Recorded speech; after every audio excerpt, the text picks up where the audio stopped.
നമസ്കാരം. ഏത് ഗതികെട്ട നേരത്താണോ നരേന്ദ്രമോദിക്ക് ന്യൂസ് 18 ചാനലിന് ഒടുക്കത്തെ ഒരു അഭിമുഖം കൊടുക്കാൻ തോന്നിയത് എന്നറിയില്ല. സാധാരണ പതിവില്ലാത്തതാണ്. മാധ്യമങ്ങളോട് സംസാരിക്കുന്നത് തന്നെ അലർജിയാണല്ലോ അദ്ദേഹത്തിന്. മൻ കി ബാത്ത് എന്ന ബടായി പറച്ചിലാണ് പഥ്യം. പക്ഷെ തെരഞ്ഞെടുപ്പ് പുരോഗമിക്കുമ്പോൾ കാര്യങ്ങൾ നല്ല നിലയ്ക്കല്ല പോകുന്നത് എന്ന് മനസ്സിലായപ്പോഴാണ് മത്സരം മനുഷ്യനും ദൈവവും തമ്മിലാണെന്നും അതിൽ ദൈവം ജയിക്കണമെന്ന് ജനത്തിന് തോന്നിക്കോട്ടെ എന്നും വെച്ച് താൻ ഒരു ദൈവ മനുഷ്യനാണെന്ന് തട്ടിവിടാൻ മോദിക്ക് തോന്നിയത്. അങ്ങനെ ഒരു ഉപദേശം കൊടുത്ത മനുഷ്യൻ ഏതായാലും ഇപ്പോൾ ഊറിച്ചിരിക്കുന്നുണ്ടാകും. അമ്മാതിരി പണിയല്ലേ ഒന്നിനു പിറകെ ഒന്നായി കിട്ടിക്കൊണ്ടിരിക്കുന്നത്. ആ മനുഷ്യനെ അതിമാനുഷനാക്കിയത് മറ്റാരുമല്ല, അദ്ദേഹത്തിന്റെ അന്ധഭക്തർ തന്നെയാണ്. എന്ത് മണ്ടത്തരം ചെയ്താലും ഒന്നും കാണാതെ മോദിജി അങ്ങനെയൊന്നും ചെയ്യില്ലെന്ന് പറഞ്ഞ് അവരാണ് തിരുമണ്ടത്തരം മാത്രം ചെയ്തു പോന്ന ഒരാളെ അതിമാനുഷനാക്കിയത്. ഭക്തരൊക്കെ തന്നെ അങ്ങനെ കാണുമ്പോൾ താനും അങ്ങനെ തന്നെയാണോ എന്ന് മൂപ്പർക്കും തോന്നിപ്പോയതിൽ അത്ഭുതപ്പെടാനൊന്നുമില്ല. അതിമാനുഷ്യന്റെ ഭാവത്തിൽ നിന്നുള്ള സ്വാഭാവിക വളർച്ചയെന്ന് വെച്ചാൽ പിന്നെ ദൈവപദത്തിലേക്കുള്ള ഉയർച്ചയാണ്. അതിന്റെ ഭാഗമായി ധ്യാനവും പൂജയും യാഗവും ഒക്കെ നടത്തി ഒരു തപസ്സു പോലെയാണ് ദൈവിക മനുഷ്യനിലേക്ക് മോദിജി പതിയെ പതിയെ ചുവടുവെച്ചത്. പുരോഹിതനായും ആചാര്യനായും ഒക്കെ ഇതിനിടയിൽ വേഷം കെട്ടി. അങ്ങനെ മേലാകെ നീലച്ചായമായപ്പോൾ താനൊരു കുറുനരിയല്ല, സിംഹത്തെക്കാൾ ശ്രേഷ്ഠനാണെന്ന് പറഞ്ഞു വിശ്വസിപ്പിക്കാനായി പിന്നത്തെ ശ്രമം. സ്വന്തം പാവയായ നദ്ദയെ കൊണ്ട് അക്കാര്യം ആലോകരോട് വിളിച്ചു പറയുകയും ചെയ്തു. ഇനി ആരുടെയും സഹായം വേണ്ട, മോദിജി സ്വന്തം നിലയിൽ ദൈവപദം പൂകിക്കഴിഞ്ഞു.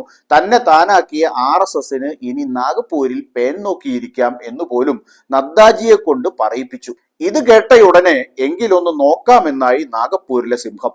തെരഞ്ഞെടുപ്പ് മഴ കഴിഞ്ഞപ്പോൾ കണ്ടത് മേലാസകലം പൂശിയ നീലച്ചായം ഇളകിയൊലിച്ചു പോകുന്നതാണ്.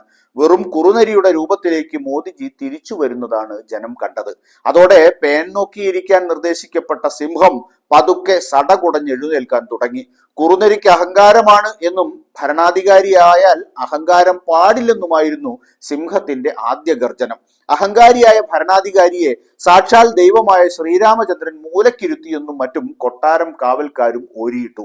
ഇതിനിടെ നാട്ടുകാരും കുറുനരിയെ കൈകാര്യം ചെയ്യാൻ തുടങ്ങി. വിളിച്ചു ചേർത്ത നാട്ടുപഞ്ചായത്തിൽ വെച്ച് പ്രതിപക്ഷ നേതാവ് രാഹുൽ ഗാന്ധി കുറുനരിയുടെ മേൽ പറ്റിപ്പിടിച്ച ഒടുവിലത്തെ നീലവും കഴുകി വെളുപ്പിച്ചു. ഇതൊക്കെയായിട്ടും സിംഹത്തിന് കലി അടങ്ങിയിട്ടില്ല.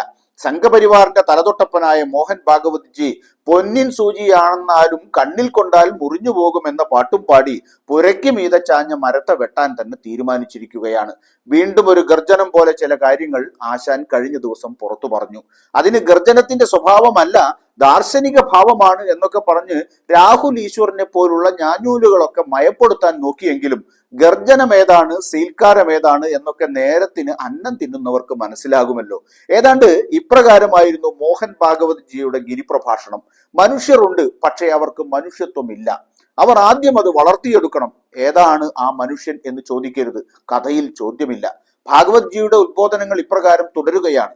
മനുഷ്യനായെന്ന് സ്വയം തോന്നിക്കഴിഞ്ഞാൽ പിന്നെ അവർക്ക് സൂപ്പർമാൻ ആവാനാണ് മോഹം. എന്നാലോ അവർ അവിടെയും നിൽക്കില്ല. അവർ പിന്നെ ആഗ്രഹിക്കുന്നതും അവർക്ക് സ്വയം തോന്നുന്നതും ഒരു ദൈവിക ജീവിയാകാനാണ്. ദൈവം വലിയവനാണെന്ന് തോന്നുന്നത് കൊണ്ടാവും അപ്രകാരം ചിന്തിക്കുന്നത്. അതോടെ അവൻ ദൈവമാകാൻ ആഗ്രഹിക്കുന്നു എന്നൊക്കെ ഭാഗവത്ജി പറഞ്ഞു വെച്ചത് തന്നെ ഉദ്ദേശിച്ചാണ്, തന്നെ മാത്രം ഉദ്ദേശിച്ചാണ്, തന്നെ ഉദ്ദേശിച്ചാണ് എന്ന് മോദിജിക്ക് തോന്നി തുടങ്ങിയോ എന്നേ ഇനി അറിയാനുള്ളൂ. നാഗ്പൂർ തൊടുത്ത അഗ്നി മിസൈൽ എന്നൊക്കെയാണ് കോൺഗ്രസ് നേതാവ് ജയറാം രമേശ് മോഹൻ ഭാഗവതിന്റെ പരാമർശങ്ങളെ കുറിച്ച് കമന്റ് ഇട്ടത്.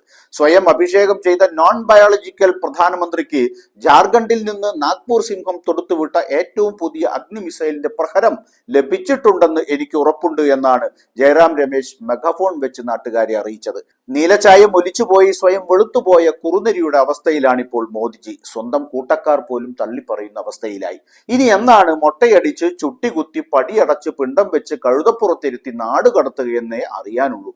സ്വയം കൃതാനർത്ഥം എന്നല്ലാതെ എന്തു പറയാൻ.